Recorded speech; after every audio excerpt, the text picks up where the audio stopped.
Kita mengenal Daud melalui cerita. Ia bukan dikenalkan sebagai konsep moral. Ia hadir lewat peristiwa sejarah nyata. Kisah hidupnya membentuk pemahaman kita. Pendekatan ini menentukan arah pembahasan. Daud muncul dalam sejarah Israel. Ia tidak berdiri sebagai tokoh terpisah. Hidupnya bergerak di tengah konflik politik. Kerajaan menjadi latar yang terus berubah. Cerita menjadi kunci memahami perannya. Daud sering dihubungkan dengan Yesus. Yesus sering disebut sebagai anak Daud.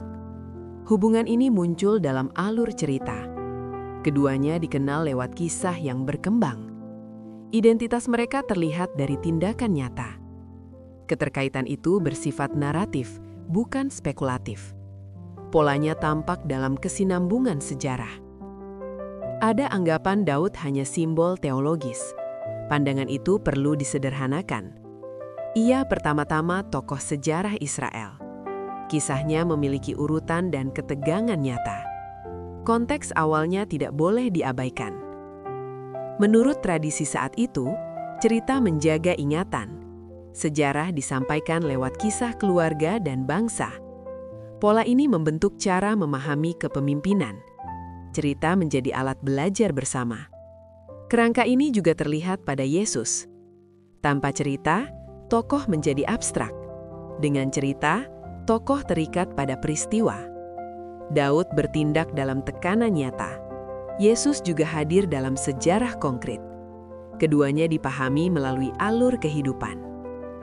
Pendekatan ini butuh proses belajar sabar. Kesimpulan tidak diambil terlalu cepat. Peristiwa harus diikuti sesuai urutannya. Pola terlihat setelah perjalanan berjalan. Dasar ini mengatur pembahasan selanjutnya. Pembahasan ini bukan sekadar sejarah lama. Ini tentang cara kita memahami iman.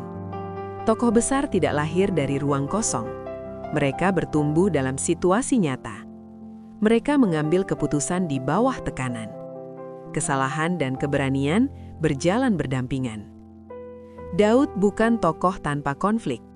Yesus juga hadir di tengah tantangan zaman.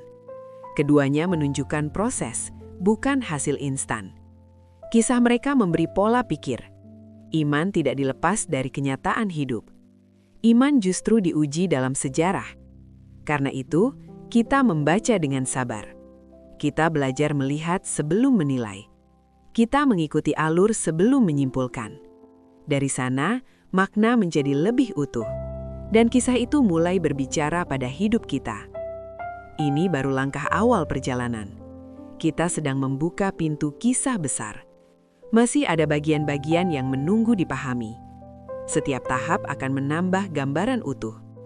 Perjalanan ini akan bergelak perlahan, dan maknanya akan semakin jelas seiring waktu.